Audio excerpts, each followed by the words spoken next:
este domingo. Gracias a Dios por los domingos, amén. Denme un segundo que tengo que poner mi cronómetro. Esta mañana vamos a estar en el capítulo 4 del libro de los Efesios. Por favor, acompáñenme con sus Biblias. Capítulo 4 del libro de los Efesios.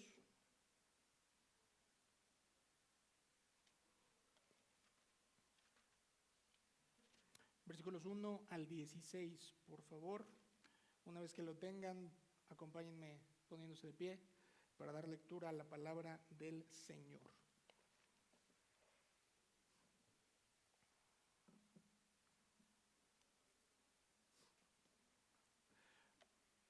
Muy bien, la palabra del Señor dice: Yo pues, prisionero del Señor, les ruego que ustedes vivan de manera digna de la vocación con que han sido llamados, que vivan con toda humildad y mansedumbre, con paciencia, soportándose unos a otros en amor, esforzándose por preservar la unidad del Espíritu en el vínculo de la paz.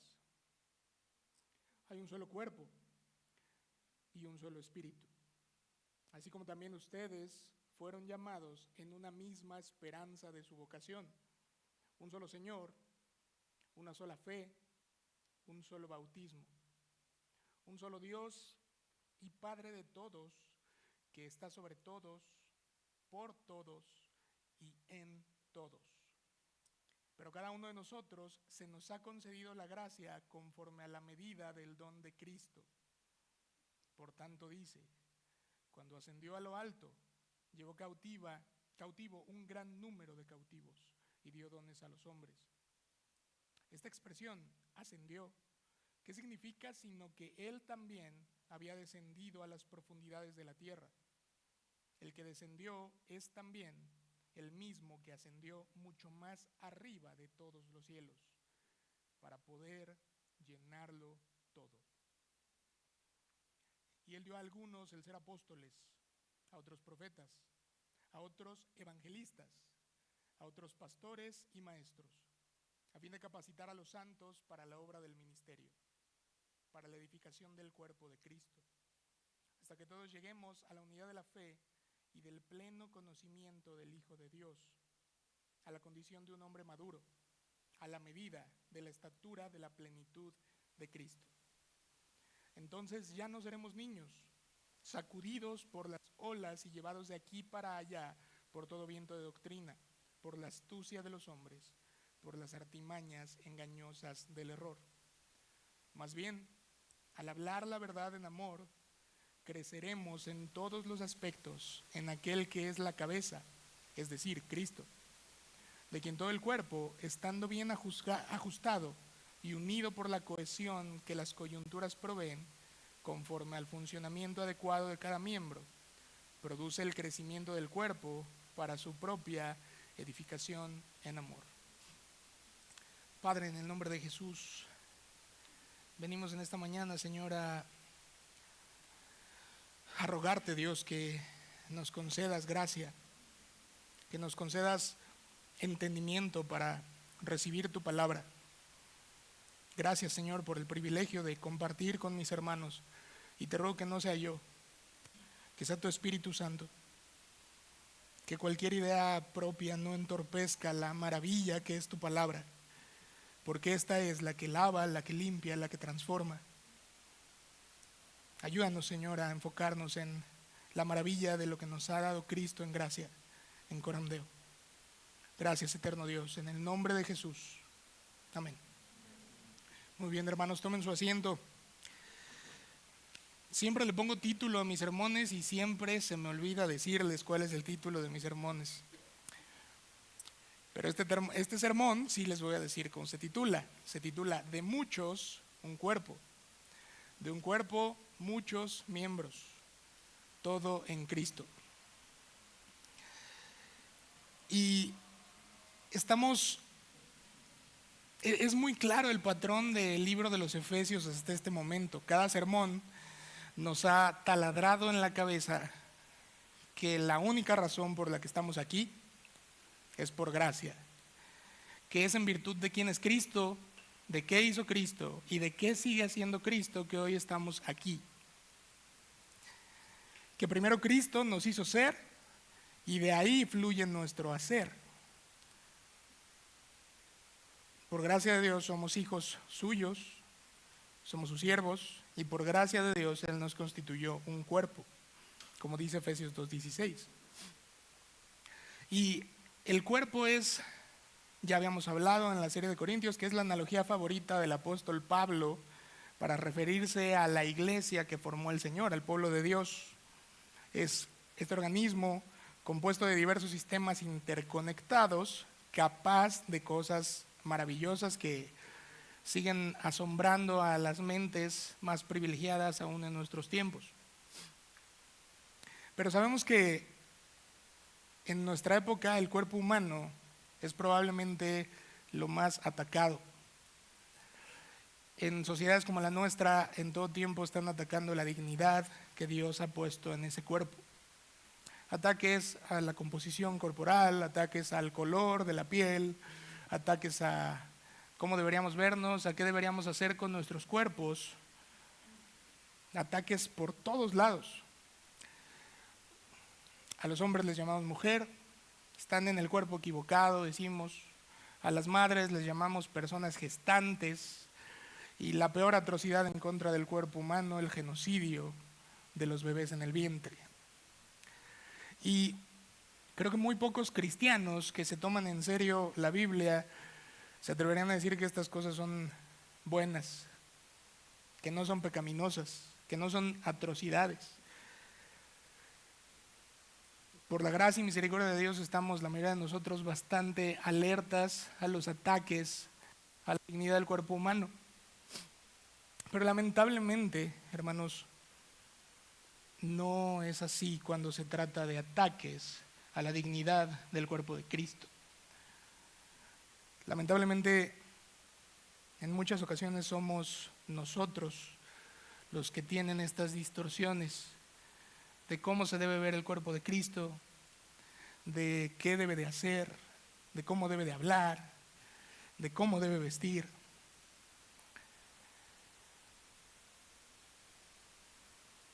Tenemos una perspectiva en muchas ocasiones muy diferente del cuerpo de Cristo, de la perspectiva que Dios tiene de su propio cuerpo. Y las traemos aquí a la iglesia local.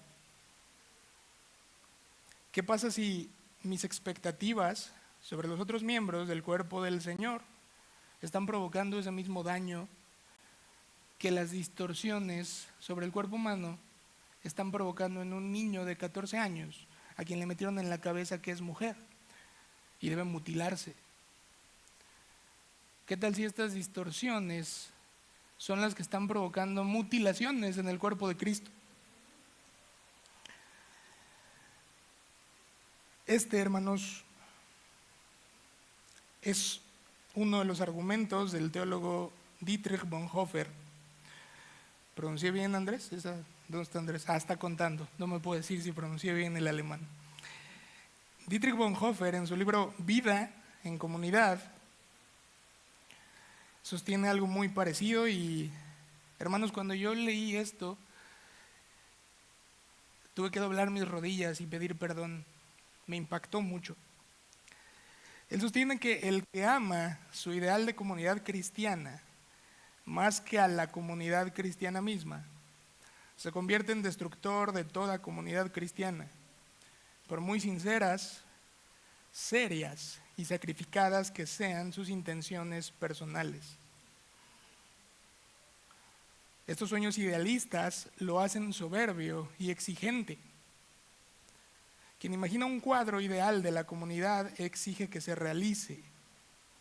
Entra en la comunidad de cristianos con sus propias demandas, establece su propia ley y juzga a los hermanos y a Dios mismo según ese ideal. Se coloca como acusador de los hermanos y finalmente como acusador de Dios.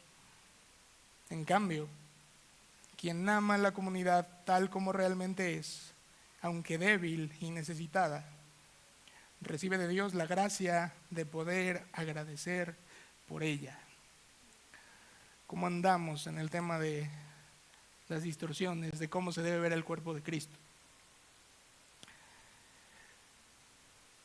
Alguno podría argumentar, bueno, no está mal desear que la iglesia apunte más a la santidad, a ser mejores cristianos, y es totalmente cierto, pero ¿es nuestro ideal el ideal que establece la Biblia? En la práctica, esto se puede ver como esta parte de amar más, la idea que tengo de cómo se debe ver la iglesia en mi mente, que a la iglesia que Dios me dio. Se puede ver como buscar la iglesia perfectamente sana, y llegas a una iglesia y no conoces a los hermanos a profundidad y dices, esta iglesia es hermosa. Pero en cuanto un hermano peca contra ti, no estás dispuesto a perdonar y te vas buscando otra iglesia. Exigir un tipo de culto específico. A mí me gusta esta clase de música. A mí me gusta que canten así. A mí me gusta que haya Santa Cena todos los domingos. El que mide a la iglesia por su productividad. Van varias semanas que no hay nuevos, entonces pues esta iglesia no tiene al Espíritu Santo. El que quiere una comunidad a su medida. La iglesia está para servirme, pero los miércoles no puedo reunirme porque tengo X o Y cosa. No quiero formar parte de Coramdeo, pero los sábados yo no puedo a las 8 de la mañana ir a hombres. Pero tienen que servirme. También está el que enseña, pero solo enseña a los que ya saben. No tiene la paciencia de enseñarle desde las bases. Inmediatamente quiere hablar de cosas elevadas, de teología sistemática y de palabras rimbombantes como supralapsarianismo, ¿no?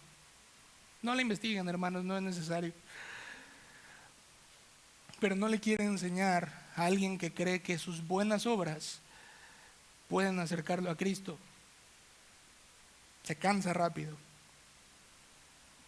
También está el que corrige más de lo que sirve, el que tiene ideas brillantes de todos los ministerios, pero cuando le dicen, ok, ponte a servir en ese ministerio, no, ese día no puedo.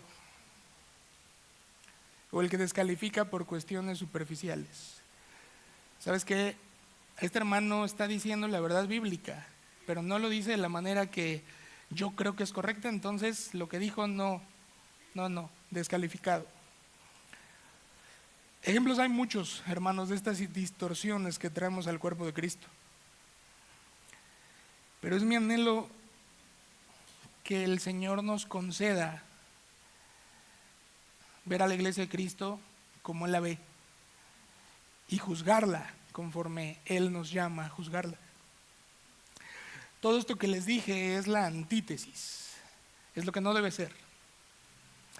Y yo hoy les propongo el ideal que considero que este pasaje nos está enseñando. Yo les propongo que en lugar de juzgar a la iglesia conforme a mi propia perspectiva, Dios nos llama a preservar la unidad que Cristo ya dio, usando nuestros dones para crecer juntos hasta su estatura. Lo voy a repetir. Preservemos la unidad que Cristo ya dio, usando nuestros dones para crecer juntos hasta su estatura. Y voy a intentar convencerlos de que este pasaje apunta a ese ideal, que la Biblia no pone la carga de servicio y de buscar alcanzar la estatura de Cristo sobre mi hermano antes que sobre mí. Que verdaderamente Dios me llama a mí a buscar preservar esa unidad que ya me dio. Y para ello tengo 3 puntos. El primero es que de muchos Cristo formó un solo cuerpo. Mi segundo punto es que el cuerpo que Cristo formó le dio muchos miembros y los capacitó. Y mi tercer punto es que ese cuerpo crece hasta la estatura de Cristo conforme los miembros hacen su labor.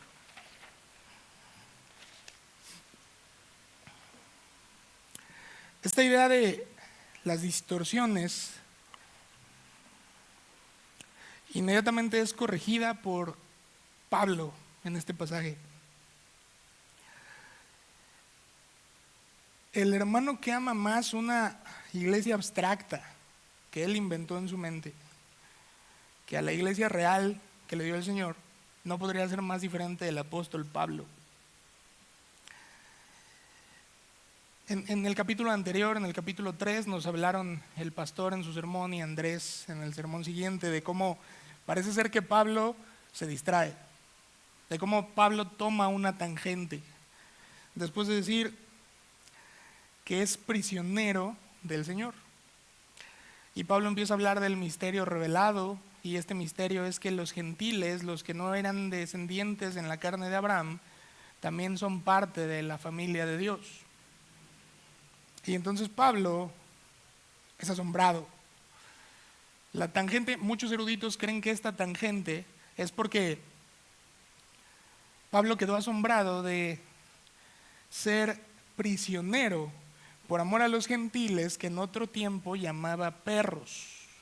Los judíos tenían esta idea de que los no judíos eran bestias inmundas, eran perros. Hasta la fecha perpetúan muchas veces esta idea. Y entonces Pablo, al decir yo pues, prisionero del Señor por amor a los gentiles, le explota la cabeza. ¿Cómo yo, que pensaba que los gentiles eran perros, hoy por amor a ellos estoy dispuesto incluso a morir? Y esta tangente que toma Pablo es como Pablo diciéndonos: le ruego a mi Señor que ustedes puedan ser llenos de este amor con que me ha llenado, el amor que me ha hecho pasar de odiarlos a amarlos tanto que estoy dispuesto a morir por ustedes. Es una paráfrasis eso del capítulo 3. Y inmediatamente esto nos enseña qué es lo que hay que hacer con la iglesia de Cristo. A la iglesia de Cristo no la juzgo conforme a lo que a mí me gusta, a la iglesia de Cristo la amo como es. Cuando Pablo retoma su idea, inicia en el versículo 1 diciendo: yo pues, prisionero del Señor, les ruego. ¿No es común que el débil ruegue del fuerte? Es bastante común esto. Rogamos a aquellos que están en posiciones de autoridad para cambiar nuestra situación. Pero aquí Pablo lo invierte. Aquí el fuerte, el apóstol, el que tiene autoridad sobre las iglesias, ruega. El apóstol Pablo ama tanto a la iglesia que rogar no le parece humillante, estando él en una posición de autoridad. Y siempre me conmueve lo que nos ruega Pablo, que vivamos de manera digna, conforme a la vocación a la que hemos sido llamados. Pero gloria a Dios que no se queda en misterio cómo vivir esta vida digna, porque necesitamos la guía de Dios. Esta serie ha dejado bastante claro que todo, absolutamente lo hace Dios. Y el Espíritu Santo inspira al apóstol Pablo a explicarnos cómo es vivir de manera digna en Cristo. El versículo 2 nos dice que vivan con toda humildad y mansedumbre, con paciencia, soportándose unos a otros en amor. Vivir con toda humildad, mansedumbre, paciencia y soportando en amor a los demás. Y el soportar en este pasaje no significa te ayudo, hermano, con la carga que tú estás llevando. No, el soportar en este pasaje significa cuando tú te conviertas en la carga, yo te voy a cargar. Cuando tú me lastimes, Gabriel, yo te voy a cargar. Cuando cualquiera de ustedes no quiera arrepentirse, confiar en el Señor, creer, yo los voy a cargar. Eso es lo que significa soportar en este pasaje. Y estas 4 virtudes que no son exhaustivas, no son solo estas 4, ninguna más es necesaria, no. Pero estas 4 son el fundamento de esa vida digna, y estas 4 implican 2 cosas. Implican vivir en comunidad y renuncia en favor de esa comunidad.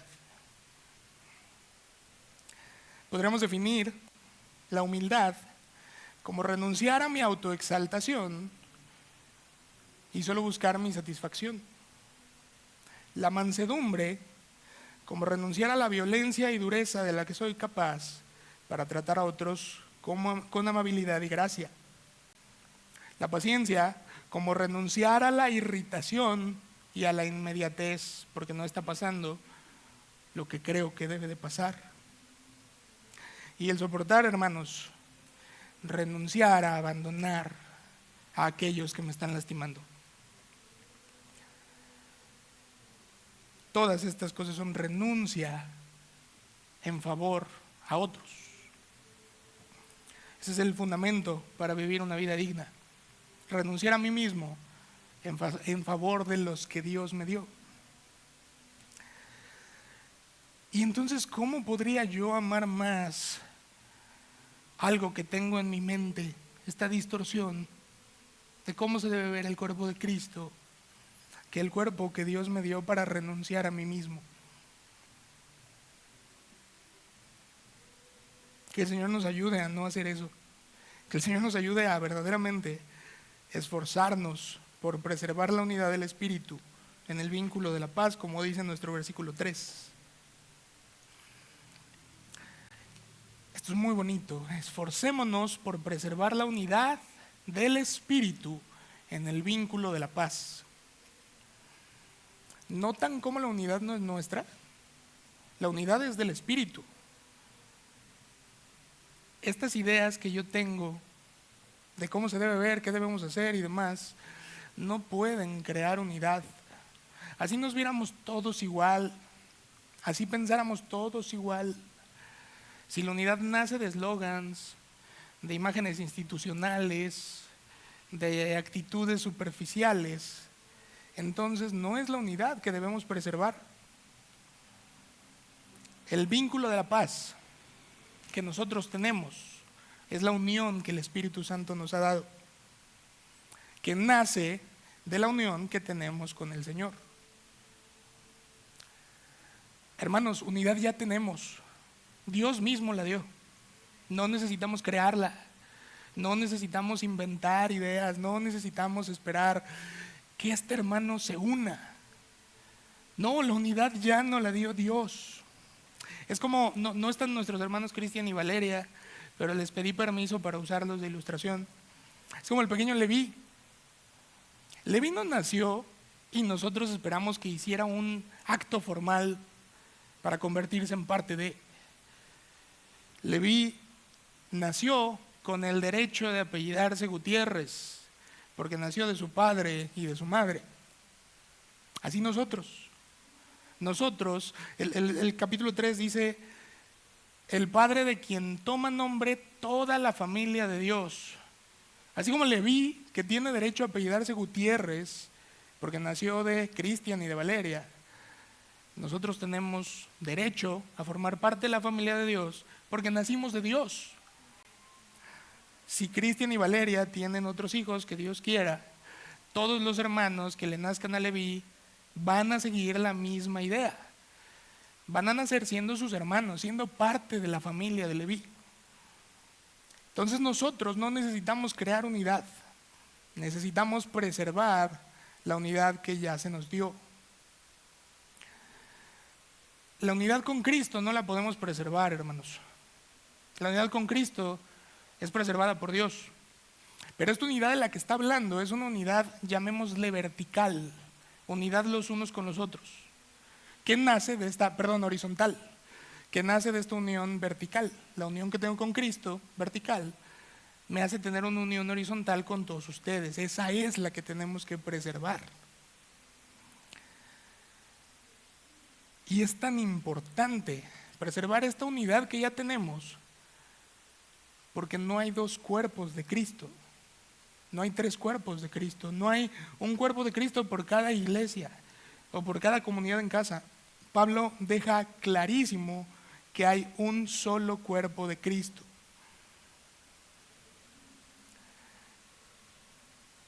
En este pasaje, Pablo nos presenta esa unidad en una lista de cosas indispensables para la fe cristiana.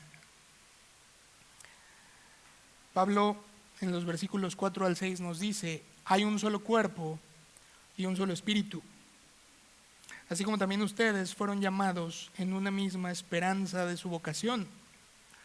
Un solo Señor, una sola fe, un solo bautismo, un solo Dios y Padre de todos, que está sobre todos, por todos y en todos. ¿Qué de estas cosas listadas no son esenciales para el cristiano? Tan esencial como que hay un solo Señor es que hay un solo cuerpo. Tan esencial como que hay un solo espíritu es que hay un solo cuerpo. Es maravilloso. Este pasaje es un mini tratado teológico trinitario de cómo la unión práctica que debería existir entre nosotros nace de la Trinidad misma. El Espíritu provee la unidad del cuerpo y es quien realiza el llamamiento eficaz, es decir, la vocación. Solo la fe en Cristo puede salvar. Y nos asemejamos a Él en su muerte y resurrección por el bautismo en agua, así como Él nos bautiza en el Espíritu Santo. Y a través de esto somos adoptados por el Padre como sus hijos, y el Padre es en nosotros, y el Padre es con nosotros, y el Padre es por nosotros. Nuestra unidad horizontal nace de esto. ¿Qué tan importante, hermanos, entonces tendría que ser preservarla? ¿Qué estoy dispuesto a hacer para preservar el regalo tan grande que nació de la relación entre el Padre, el Hijo y el Espíritu Santo?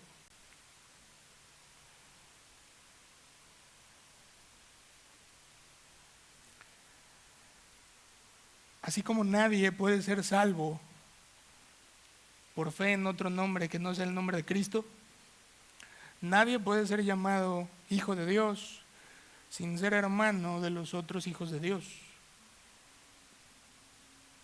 Es irracional pensar que puedo vivir como hijo de Dios apartado de la familia de Dios. Esto pasa en la carne, esto pasa entre familias de sangre. Pero lo que nos une, hermanos, no es algo, es algo eterno, es el Espíritu de Dios mismo. Es imposible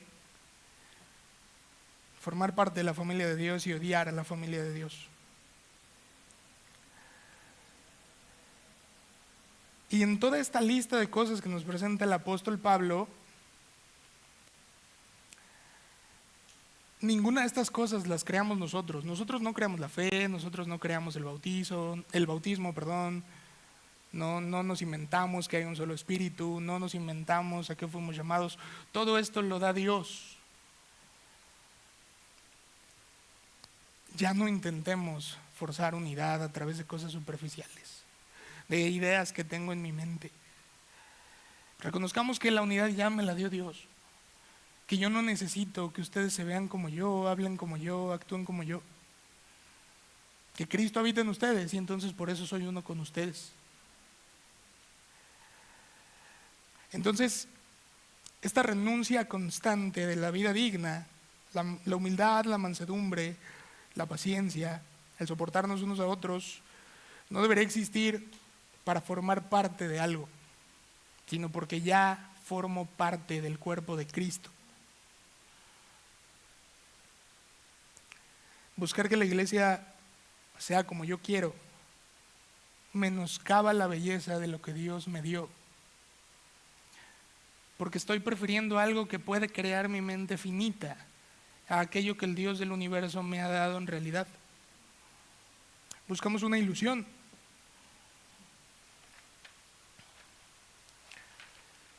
En lugar de los hermanos de carne, hueso y espíritu que el Señor me dio. Es como una pareja en donde el esposo constantemente está pensando, ojalá mi esposa fuera diferente, ojalá mi esposa fuera más, no sé, imagínense, no se lo imaginen, hermanos, mejor eviten imaginar esas cosas. Ese es el punto, ¿de acuerdo? Pero ¿cómo se sentirían ustedes casados si supieran que su esposa o esposo está constantemente pensando, híjole, este no es mi ideal, pero pues bueno, y seguir pensando en mi ideal? ¿No les rompería un poco el corazón?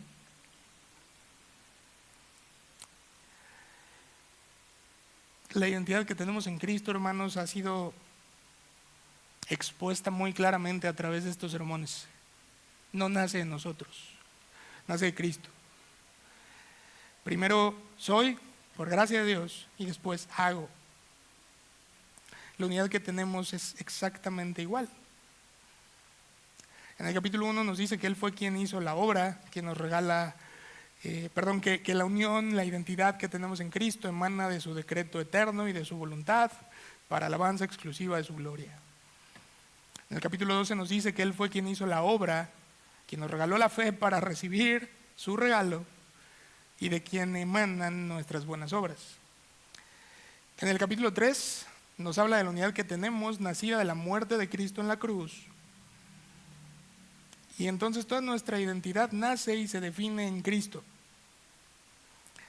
Yo no soy hijo de Dios por mi ideal, por cómo creo yo que debería Dios hacer las cosas. Soy hijo de Dios por lo que Dios hizo. Y aquí en el capítulo 4 mantiene esa tendencia, pero introduce un nuevo tema, y es el hacer. Nuestro ser se convierte ahora en el hacer. Y el enfoque entonces cambia de cómo entender que mi ser va a determinar mi hacer, no al revés. Por eso es maravilloso que Dios nos llama a preservar una unidad que Él ya nos dio, porque en realidad, como ya tengo esa unidad, la puedo preservar. No necesito cosas novedosas, no necesito estar buscando qué invento. El Señor que me hizo ser su hijo y entonces ahora me enseña a ser su hijo y de ahí puedo vivir como su hijo, es exactamente el que me va a permitir preservar esa unidad que tengo con ustedes, hermanos. Es maravilloso que Dios nos manda a hacer algo y además nos da todo lo que necesitamos para hacerlo. El versículo 7 empieza a hablar precisamente de esto, de los regalos que Dios nos ha dado. Y esto me lleva a mi segundo punto. A ese cuerpo que Cristo formó, le dio muchos miembros y los capacitó. ¿Recuerdan mi propuesta inicial? Preservemos la unidad que Cristo dio usando nuestros dones. El Señor no nos abandonó, no nos dijo, oye, Gaby, pues a ver cómo le haces, pero tienes que mantener la unidad. No. El Señor nos dio regalos. El versículo 7 dice, pero a cada uno de nosotros se nos ha concedido la gracia conforme a la medida del don de Cristo. Por tanto dice, cuando ascendió a lo alto, llevó cautivo un gran número de cautivos y dio dones a los hombres. Esta imagen de ascendió a lo alto y llevó cautivo un gran número de cautivos es la imagen de un conquistador que va a una nación distinta a la suya y la vence y la saquea, la despoja de sus riquezas y después va con los suyos y comparte estas riquezas que despojó con los suyos. Y es exactamente lo que Cristo hizo. Cristo descendió del cielo a la tierra hostil a su santidad, a su gloria, a su dignidad, y venció la muerte y venció al pecado. Y cuando Cristo resucitó, ascendió y repartió dones a los hombres. Si me permiten estirar un poco esta imagen del botín, del conquistador que despoja riquezas y después las reparte, me gustaría preguntarles, ¿cuál fue el botín que Cristo llevó al cielo? ¿No nos enseña la Escritura que fuimos nosotros ese botín? ¿Que lo que compró con su sangre fue la iglesia? Apocalipsis 5:9 no va a aparecer, dice: digno eres de tomar el libro y de abrir sus sellos, porque tú fuiste inmolado y con tu sangre compraste para Dios a gente de toda tribu, lengua, pueblo y nación. Hermanos, la iglesia de Cristo es el botín. Y después este conquistador, este Cristo glorioso, reparte el botín con su iglesia. Entonces, esta iglesia que el Señor nos ha dado es el regalo que Dios nos quiso dar. Es el botín que Él repartió con nosotros. ¿Sabes qué, Antonio? Te amo, eres mi iglesia, y entonces te voy a dar por botín a Suriel. Te estoy compartiendo mi riqueza contigo. Eso es lo que está diciendo este versículo. Y no solo eso, hermanos, sino que a Suriel Dios le dio dones para servirle a Antonio.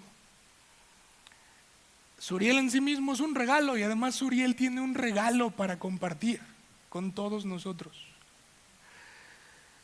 No deberíamos vivir animados por venir aquí estar en medio de los regalos que Dios nos ha dado. ¿Quién no se siente contento cuando le regalan justo lo que necesita? El hermano que tienes al lado es justo eso. Esta iglesia, así chuequita tal vez, sillas a veces incómodas, a veces muy cómodas, hermanos con voz aguardientosa predicando los domingos, gracias a Dios pocos. Hermanos, ese es el regalo que Dios les dio. Coram Deo está llena de esos dones. Y entonces, ¿por qué vivo apático? No debería, reconociendo que todos ustedes son regalos que Dios me ha dado, no debería vivir deseando usar el regalo que Dios me dio para ustedes. Debería desear preservar la unidad que Cristo dio usando mis dones.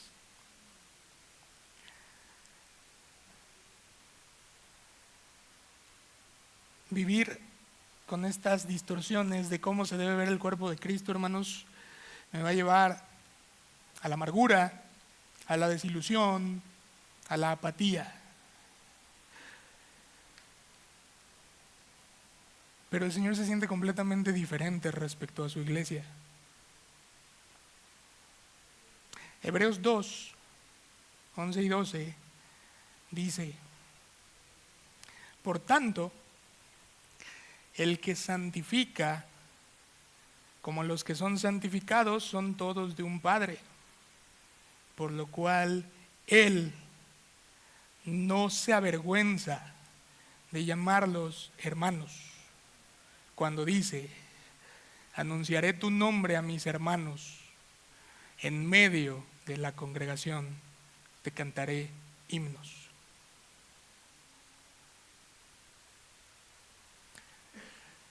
Si Jesús no se avergüenza de mí, ¿por qué yo me avergonzaría de ustedes? Si Jesús me puede llamar orgullosamente hermano y se quiere alegrar cantando himnos al Padre conmigo, ¿por qué yo sería apático con ustedes, hermanos? ¿Por qué yo menospreciaría a alguno de ustedes? ¿Por qué yo desearía que ustedes fueran diferentes? Si Dios, sabiendo los peores pecados que yo he cometido, no se avergüenza de llamarme hermano.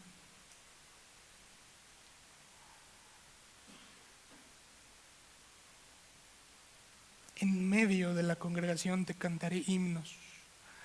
Ahorita cuando cantábamos la última alabanza y nuestro hermano Andrés nos dice: cantemos todos juntos. ¿Escucharon lo hermoso? ¿Escucharon la belleza? Hermanos, Cristo canta himnos al Padre en medio de nosotros. Y yo juzgo a mis hermanos conforme a mi propia vara.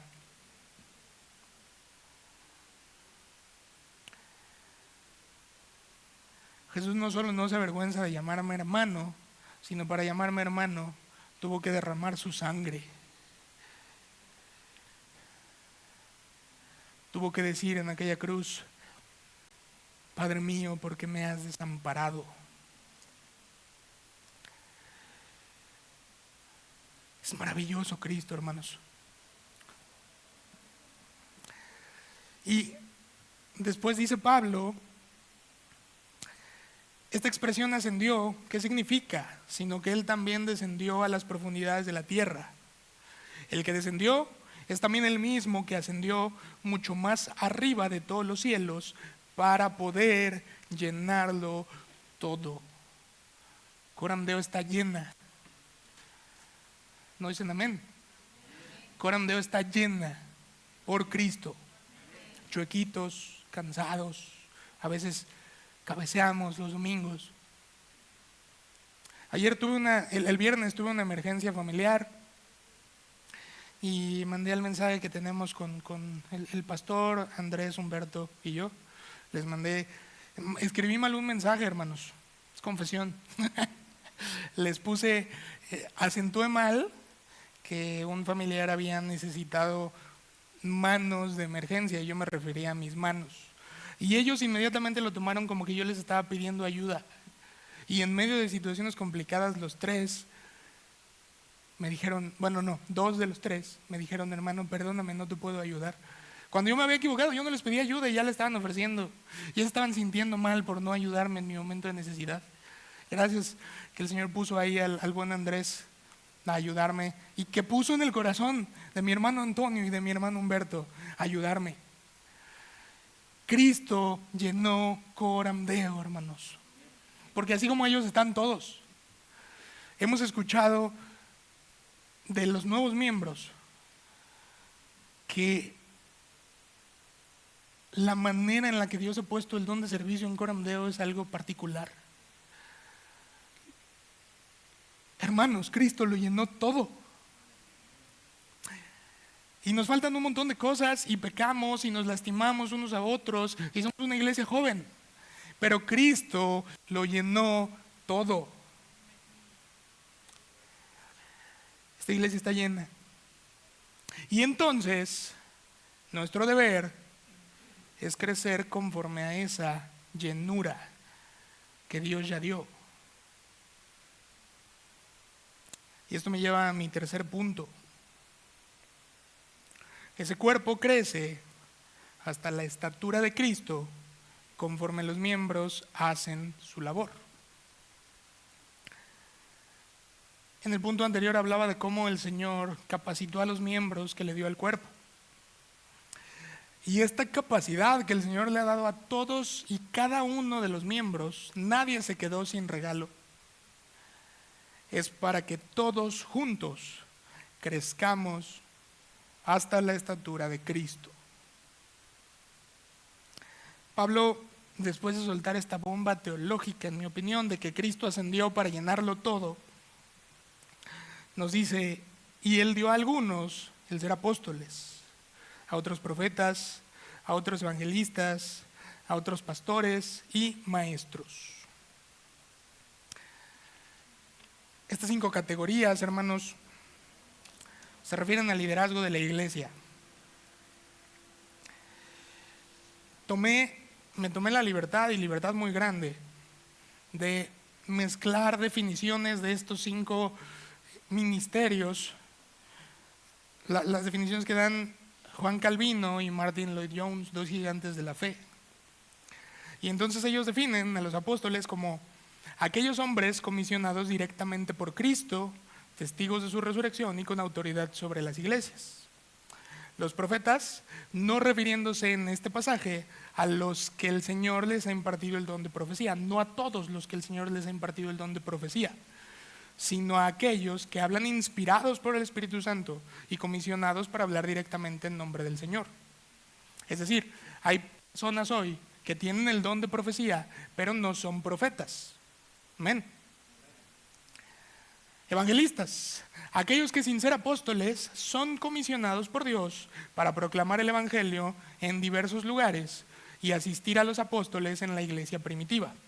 Piensen en un Bernabé o un Felipe.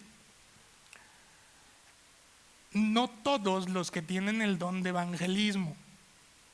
Hay personas con el don de evangelismo que no son evangelistas conforme a este pasaje. Piensen más en personas como tal vez un Miguel Núñez, un Paul Washer, que van a cierto lugar, predican el evangelio y tienen cierta autoridad sobre la gente a la que están enseñando.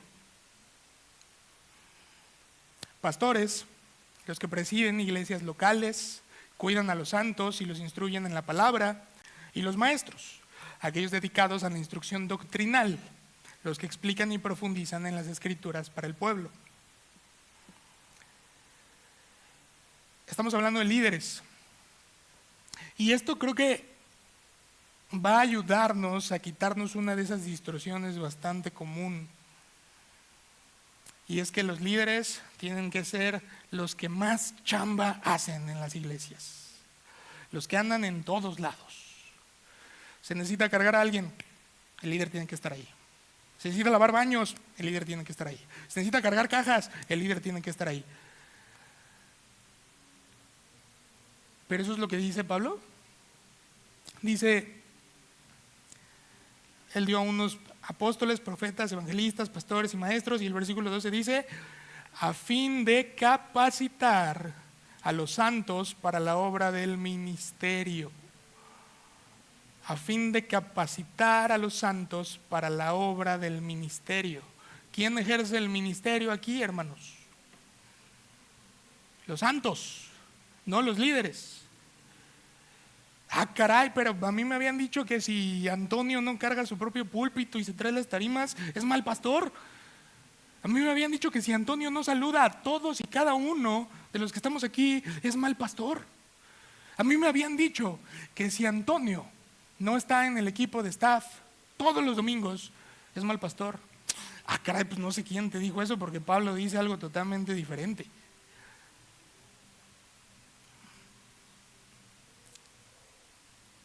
Es importante entender que los líderes sí son llamados a dar ejemplo en todo, pero no hacerlo todo, hermanos. Tenemos esta distorsión bastante común.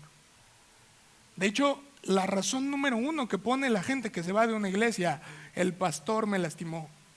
El pastor no estuvo ahí cuando estuve enfermo. El pastor no hizo esto y no hizo lo otro. Y a esto yo siempre he contestado lo mismo. Hermano, ¿crees que somos un cuerpo? Sí, ok. ¿Alguien de este cuerpo estuvo contigo en tu enfermedad? Sí, pero no fue el pastor. ¿A poco la mano? ¿A poco caminas con las manos?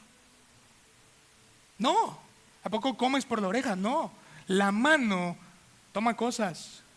La boca come. Si el Señor puso un hermano de esta iglesia para acompañarte en medio de tu tristeza y de tu dolor, la iglesia está cumpliendo su labor, hermanos. Cristo lo llenó todo. Por favor, hermanos, por favor. Ustedes no han visto cómo sufre nuestro pastor por toda la iglesia y particularmente por su equipo de trabajo. Y no es un hombre perfecto, lo amo con todo mi corazón. Es como un padre para mí y para mi esposa. Y nos ha lastimado. Pero ¿saben qué? Yo lo he lastimado a él. Yo lo he juzgado a él. Y todas las veces que le he pedido perdón me ha perdonado. Tenía unos meses en Coramdeo y lo juzgué. Andrés es testigo. Estaba muy preocupado un domingo por cómo iba a predicar el sermón el pastor. Y lloramos. Y el pastor predicó y el Espíritu Santo me dice, tómala. Así como estoy en ti, Alberto, estoy en Antonio. Y entonces le mando un mensaje a Andrés en medio de la prédica. Creo que debería pedirle perdón a Antonio. Y me dice Andrés, sí. Y entonces termina el sermón y vengo aquí con mi pastor y con lágrimas en los ojos le digo, perdóneme, porque le hablo de usted. Perdóneme, lo juzgué. Y este hombre me abrazó. Me dijo, Te amo, eres de gran bendición para Coramdeo. No cargues eso solo. Antonio está para capacitarme, para que yo haga la obra del ministerio. Y lo ha hecho, hermanos. Por eso estoy aquí, porque ha sido paciente conmigo.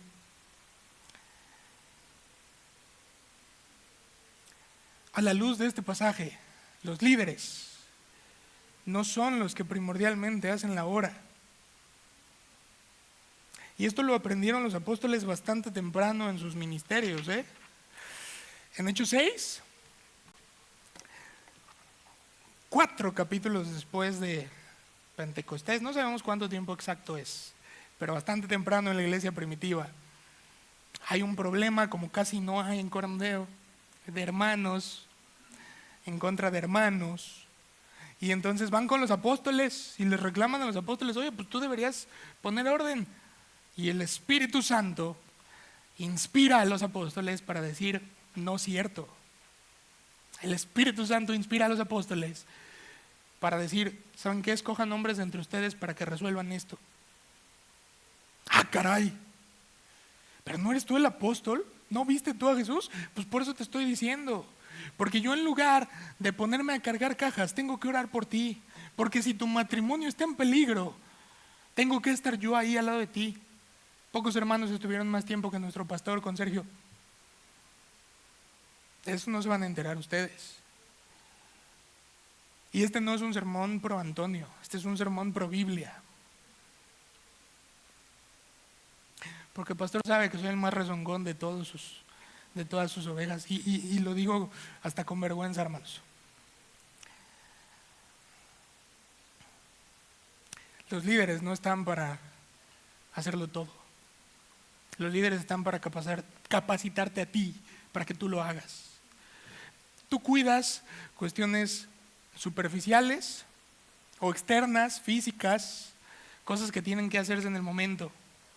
Los líderes están para cuidar las almas. Y a mí me consta que nuestro pastor lo hace. No hemos cargado de más al liderazgo. No hemos juzgado de más al liderazgo. ¿Cuántas veces hemos lastimado al liderazgo? ¿Cuántas veces hemos lastimado a los que tenemos a nuestro alrededor? Ya no hablemos de líderes. Porque creo que las cosas deberían ser así y así y así y así.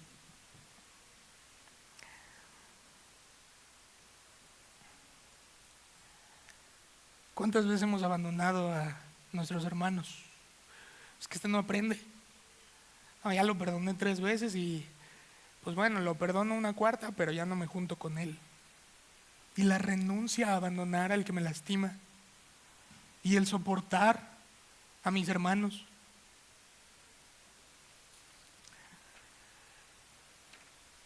Y esto es algo a lo que todos estamos expuestos. Recuerdo cuando yo empecé a ser pasante de abogado, que cuando empecé pues me tenían que corregir todo en mis escritos. Hubo una ocasión en que mi jefe no pudo estar en una audiencia y entonces yo tenía que presentar un escrito autorizando a un amigo suyo que lo iba a cubrir. Y lo autoricé invocando el Código Penal. El problema es que era un asunto civil. Cuando llega el abogado a la audiencia, hubo bronca. Gloria a Dios, todo salió bien, hermanos. No pasó nada, no acabó en la cárcel el cliente, porque ni era asunto penal.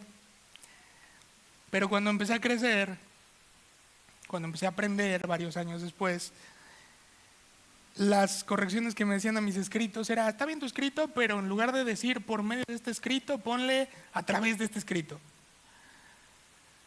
Cosas totalmente superficiales e inconsecuenciales. Era un tema más de control. Era un tema más de una tentación por la que todos sufrimos, que es la tentación de que los demás se parezcan a mí, que hagan las cosas como yo. Y es una tentación que todos sufrimos. Me siento más cómodo cuando dicen las cosas como a mí me gusta. Yo platico mucho de usando mucho las manos, ¿no? Y entonces podrían descalificarme por hacer eso. Debo controlarlo. Debo usar menos las manos por amor a ustedes para que no se distraigan. Pero tal vez alguno de ustedes podría decir, no, este no sabe usar las manos, ¿no? Me voy a ver mi celular o voy a ceder ante el sueño. No debemos buscar que los demás sean como nosotros, porque eso va en contra del punto de ser un cuerpo. Porque si todos se parecen a mí, todos van a carecer de exactamente lo mismo que yo, y carezco de muchas cosas. Yo necesito esta iglesia grande, porque me faltan un montón de cosas, hermanos. Porque me falta un hermano que sea paciente, un hermano que sea prudente, un hermano que sea serio, porque yo batallo con esas cosas. En lugar de yo desear que ustedes sean más como yo debería acercarme con los que son diferentes a mí para aprender de lo que me hace falta. Es un cuerpo, los líderes capacitan para que nosotros hagamos esas cosas, para que no tenga que ser nuestro pastor con su esposa enferma y nuestro hermano Humberto que trabaja hasta muy tarde en ocasiones, los que ayuden a cargar. Ese fue error mío porque no le dije a los demás aquí en Corondeo. Seguramente si les hubiera dicho se hubieran apuntado bastantes. Pero esa es la iglesia. La iglesia es capacitada por los líderes para llenar lo que hace falta en Corondeo. El Señor nos dio todo lo que nos falta. El Señor nos dio la unidad que no teníamos. El Señor nos dio los regalos que no teníamos, los dones, las capacidades. No tenemos excusa, hermanos, para que la obsesión con lo que yo creo que debería hacerse, no hacerse, me impida amar a lo que el Señor ya me dio. No tenemos excusa para no ser humildes, mansos, pacientes y soportar como nos ordena la Escritura, porque el pastor habla de tal modo.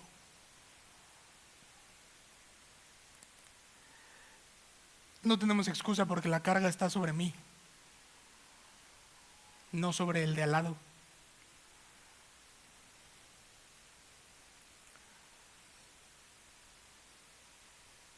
Cuando amamos más estas distorsiones, nos quedamos estancados, amargados, desilusionados, nos convertimos en jueces de Dios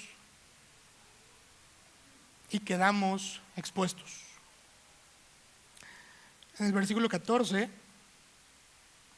el apóstol nos dice,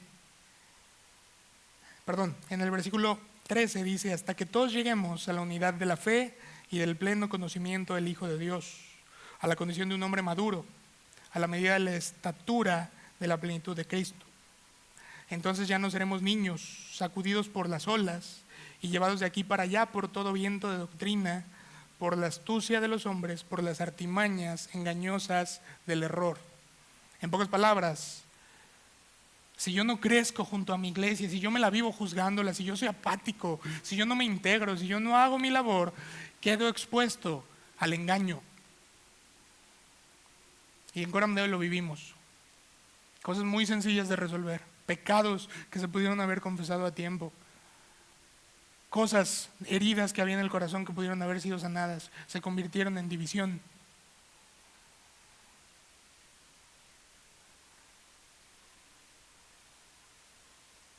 Quedamos expuestos al engaño, quedamos expuestos a nuestra propia opinión.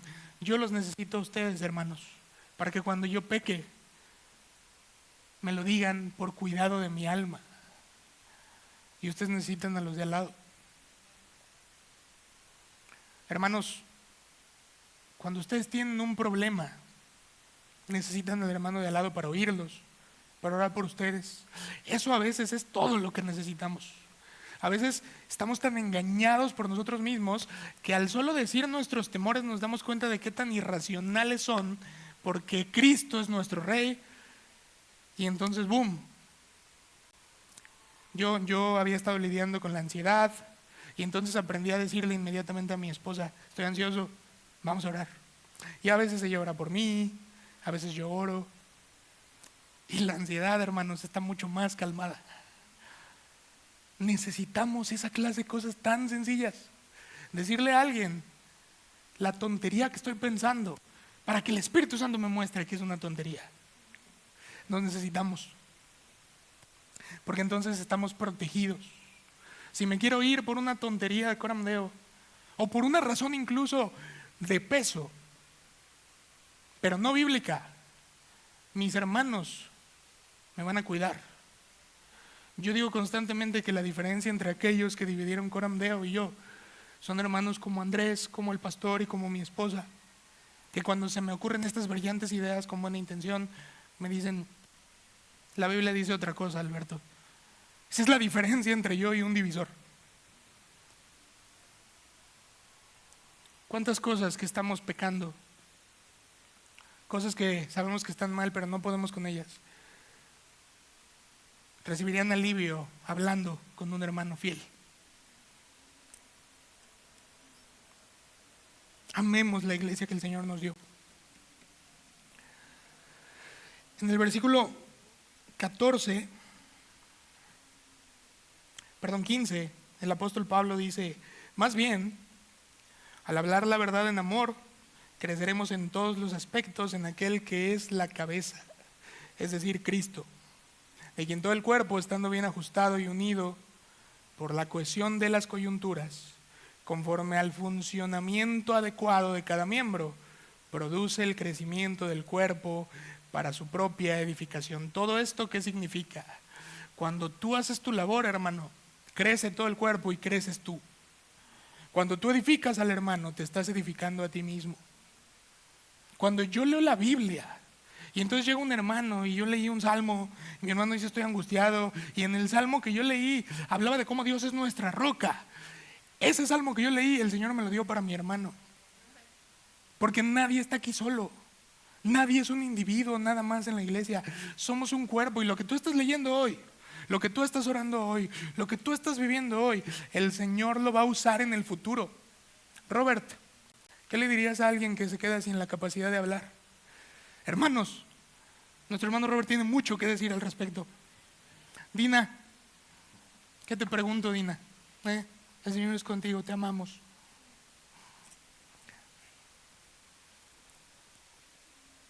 Hay que hablar la verdad en amor, hermanos. En amor, no como yo quiero. Aquí es donde las ideas que yo tengo, que pueden ser buenas, y las buenas intenciones que tengo de cómo Coram Deo podría crecer, tienen cabida. Aquí no se convierte en una obsesión que estoy imponiendo sobre mis hermanos. Aquí se convierte en algo legítimo. ¿Saben por qué? Porque cuando yo amo a la iglesia que el Señor me dio, aquellas cosas que le hacen falta se convierten en mi necesidad para llenar. Entonces aquí puedo hablar. Cuando amo a la iglesia que el Señor me dio, puedo acercarme a Alberto y decirle, Alberto, ya habla menos, por favor, hermano. En lugar de decir, este vato habló un montón, ya no lo voy a escuchar. ¿Notan la diferencia? No es una tiranía en donde las opiniones no tienen cabida. Vivimos en un cuerpo que los necesita, hermanos.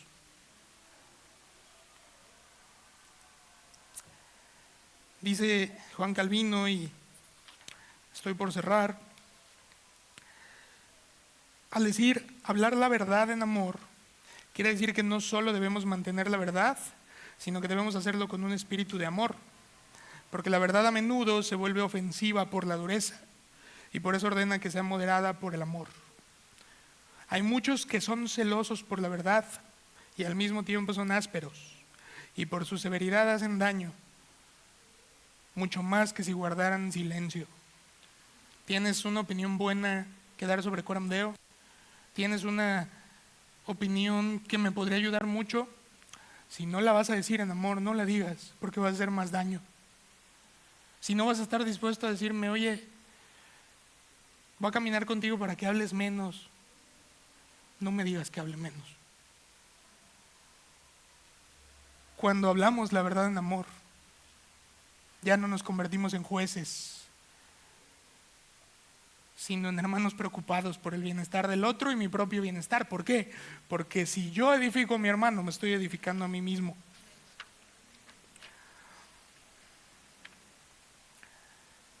Y sobre todo, vivir así, preservando la unidad, usando los dones que Dios me dio para que todos crezcamos juntos es exactamente lo que Cristo hizo. Cuando yo renuncio a mi exaltación, cuando yo renuncio a mi satisfacción, cuando renuncio a abandonar a los que me han lastimado, estoy haciendo exactamente lo que Cristo hizo. Porque Cristo no tenía que descender del cielo, pero lo hizo porque yo era el necesitado. Porque yo fui el que lo ofendí y no me abandonó. Dios hubiera tenido todo el derecho del mundo de decir: Alberto, estás condenado. Pero Cristo descendió de su trono y me dio a Corandeo, hermanos. Cristo descendió, no me abandonó, murió por mis pecados porque la justicia de Dios demandaba una paga, y resucitó para que yo no tenga nada más que deberle a Dios. ¿Cómo puedo yo replicar eso con ustedes, hermanos? ¿Cómo puedo yo perdonar? ¿Cómo puedo yo renunciar a creerme más? O al revés, ¿cómo no hacerlo si mi Cristo me puso ese ejemplo? Cuando entiendo que el cuerpo de Cristo y sus miembros son mis miembros, el Señor me da la gracia para agradecer cuando esos miembros no funcionan bien. Cuando una mano no sirve y empieza a servir poquito, pensemos en nuestra hermana Sol, que empieza a ver movimiento en su brazo izquierdo. Cuánta alegría nos provoca eso. Aquí hay miembros que tal vez no están moviéndose.